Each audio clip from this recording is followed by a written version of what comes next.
स्पष्ट खबर न्यूज 24 ओडिशा को स्वागत। मु Rajendra Kumar Mishra. Channel T like एवं सब्सक्राइब करंतु। देखंतु वर्तमान रो संपूर्ण खबर। कलाहांडी जिला भवानीपाटना जिला कांग्रेस कार्यालय ठारे जयतु समवाय उपर एक सांबादिक सम्मेलन अनुष्ठित हो जायछि। एथिरे राज्य कांग्रेस समवाय समिति अध्यक्ष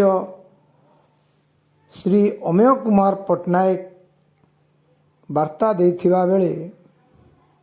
जिला सभापति श्री जलंधर नायक और समस्त ब्लॉक रो सभापति तथा नेतृमंडली उपस्थित होइतिले। एही अवसर में चाषी मानक विभिन्न समस्या, मंडी रे धान बिक्री, सारर अभावी एवं कोल्ड स्टोरेज रो अभाव विभिन्न समस्या पर आलोचना करने सहित समवाय समिति को किपरि सुदृढ़ भाव में चाषी मानक हित में कार्य करें से समस्त विषय रे आलोचना करा जायतिला। देखंतु विस्तृत रिपोर्ट। जो सोसाइटी मान अछि सोसाइटी मान प्राय डिफरेंट रेगिर अछि जेटा परिचालना करबा कथा बाबरे ठीक समय रे से मानकु जो चाष को बिहन देबा कथा चाषी मानकु सार देबा कथा एबे मु निजे किंतु सार जेतिक परिमाण दरकार पाखापाखि 96,000 मेट्रिक टन सार कलाहांडी जिलार चाषी दरकार। 96,000 मेट्रिक टन बर्तमान आपको पाखे टोटाली जिले में 10,000 मेट्रिक टन सार जोगिया समवाय समिति जरिए प्लस आपंकर प्राइवेट डीलर जरिए प्राइवेट डीलर हेले 921 जन एवं एमाने जी अच्छा भर जहाँ आम देखिलु सोसाइट जरिए 69 टा केतना तेणु मोटामोटी सार urea potash Gromor DAP complex ये जो धरण सार दरकार ये सार चाषी पाखे पहुँची पारना एवं सारर व्यापक कलाबजारी हो यूरिया हूँ 45 केजी गोटे पैकेट को 266 टंका किंतु बाहर चाषी किणुंट 566 टंका। सरकार कहते निर्धारित रेट रे दि जाऊँगी चाषी किंतु चाषी किणुंट 600 टंका व्यापक कलाबजारी हो जो सार 14 टंका थिला गला वर्ष ग्रोमरटा सी बर्तमान आसिक पहुँचले माने 1000 टंका डिफरेन्स मोदी कर द्विगुणा उत्पादन करेंगे चाषी आय सार बढ़े एवं सार जी परिमाण दरकार चाषी निर्धारित समय चाषी की ऋण गवेषण कार्य अग्रगति कर सार जोगातु कलाबजारी रोकवा सहित जो ब्लैक मार्केटिंग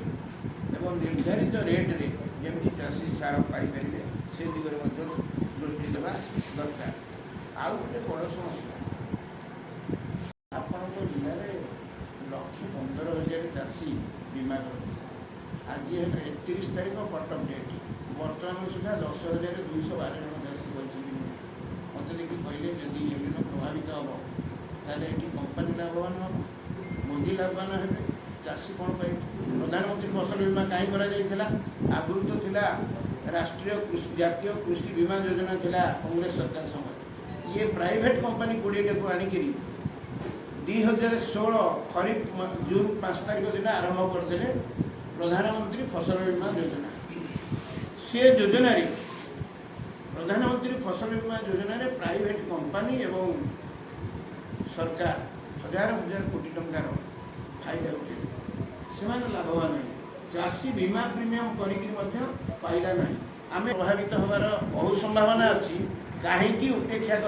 जाशुणी बर्तमान 10,000 पाखापाखि प्राय 10,000 चाषी बीमा मुक्त होती चाषी मानक बीमा मुक्त कहीं 31 तारीख भितर करा तेणु आज डिमांड हो जुलाई 31 तारीख जो अच्छी मासर cut of death Pradesh Congress committee सभापति दाबी से आम दाबी करूँ सभापति निर्देश अनुसार जुलाई 31 तारीख परिवर्ते फसल बीमा समय सीमा अवधि अगस्ट 15 तारीख पर्यंत वृद्धि हेले तार भितर जिते चाषी गला वर्षर मैचिंग हो बहु चाषी ऋणी चाषी अणऋणी चाषी बीमा मुक्त हो जहाँफल फसल क्षति हेले से सब सुविधा पाइबे। यहाँ गोटे बड़ समस्या लोक समस्या कांग्रेस तीनोटी समस्या को नहीं सब लड़ाई कर भक्तर तीनोटी लक्ष्य बर्तमान लोक समस्यार समाधान संगठन सुदृढ़ सरकार जिते विफलता लोकलोचन को आणिक प्रतिवाद कर तीन टा मुद्दा ये तीन टा मुद्दे ओडिशा चाषी मानकर विभिन्न समस्या जर्जरित समस्या को नहीं कांग्रेस दल पक्षर आम प्रति अंचल जिला कांग्रेस कमिटी सभापति सहित आलोचना कर वरिष्ठ नेतृवृंद मान सहित आलोचना कर समवाय संस्था को सजाड़ी दि जाए एवं समवाय संस्थार सभ्यंकर अधिकार रहे समवाय संस्थार अण समवाय नीति मानकर प्रवेश न हो समवाय संस्था को सुदृढ़ करा आरसी अनुसार पुनरुद्धार करा शीतल भंडार 2टा सब डिविजन करा बीमा 15 रु 31 रु 15 तारीख वृद्धि करा रबी खरीफ पाई 2 दिन भितर डायरेक्टर हर्टिकल्चर जदि ये न पहुँचे ऑफिस रे ताला पड़ो आम कहीकि जाऊँ खरीफ पियाज विहन जी आवश्यक तुरंत जोगाई एठू आम सरले मीटिंग डायरेक्टर सेक्रेटरी फोन कर मंत्री की ए बाबद स्मारक पत्र दाबी पत्र दिज्व काली पाटना बेले परदिन मंत्री निज निर्वाचन मंडल में मोर गोटे बड़ रिव्यू मीटिंग अच्छी से कृषि मंत्री को 3-4टा प्रश्न पचारू सी कहते सार व्यवहार करनी सारटा बेसी व्यवहार कले देहपाई अहितकर जेहेतु सार ना सार तो ना तेणु से जहाँ गोटे आड़ देखे मोटामोटी आज सांबादिक सम्मेलन में चाषी मानकर मुख्य समस्या गुड़िक उपस्थापन कलु आशा करूँ ये जो समस्या गुड़िक उपुजी सी समस्या किपरि समाधान हम ताकू टे आपण पत्र पत्रिका सूचित कले साधारण लोक विशेष भाव में उपकार हो पार जदि ये सब कार्य न हुए 15 दिन भितर आमर समवाय प्रकोष्ठ और किसान कांग्रेस पक्षर सारा जिलार प्रति अंचल को गस्त करेंगे कर्मकर्ता कर्मी मैंने अनुधान करेंगे से तार प्रतिवाद करा पर्यायक्रमे आम से तार प्रतिवाद करूँ एवं ये समस्त प्रतिवाद पर यदि सरकार न शुणिले प्रदेश कांग्रेस कमिटी सभापति निर्देश अनुजाई जिला कांग्रेस कमिटी नेतृत्व में आम जिला स्तर में चाषी आंदोलन समवाय विज्ञान को नहीं समवाय आंदोलन जोरसोर करूँ बर्तमान पर्यटन गोटे विभिन्न अंचल में कराला चाषी 10-12 जन को लेकिन गोटे कमिटी कर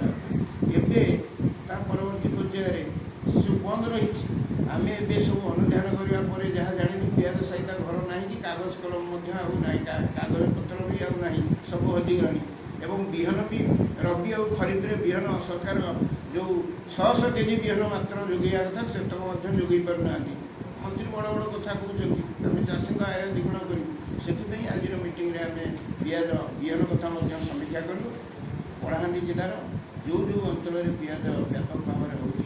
चाषी मान युद्धकालीन नीति खरीफ पियाज विहन जोगे दि जाऊ रबी में प्रस्तुत करा पियाज सहित घर आवश्यक संख्यक स्थापन करा शीतल भंडार 2टा पूर्णांग कार्यकारी करूँ खाली करदे हेनी से वर्तमान समय कौन चिठी कांग्रेस माध्यम लिखित वर्तमान समय एग्रीकल्चर फिशरी वेटनारी सन कंजर्वेशन इरिगेशन सबू बाबद आज आम गोटे समीक्षा जिला जिला सभापति उपस्थिति में कर्मकर्ता को लेकिन आलोचना होती किसान सेल सभापति अच्छा संपादिक मैंने अच्छा समस्त नेतृवृंद अच्छा आम गोटे खसड़ा प्रस्तुत करूँ सरकार 25 वर्ष से सरकार कौन कले ये सरकार 2 वर्ष भितर जहाँ करते कौन कर से जो समस्या गुड़िक आसवा पर आम जी जानूँ ताको निश्चित भाव में आज जिलापाल को गोटे स्मारक पत्र दि आपको तुरंत 15 दिन भितर ये समस्या गुड़िकर तुरंत समाधान करा न करागले दल भविष्य निष्पत्ति क्रमे आंदोलनात्मक कार्यक्रम आरंभ कर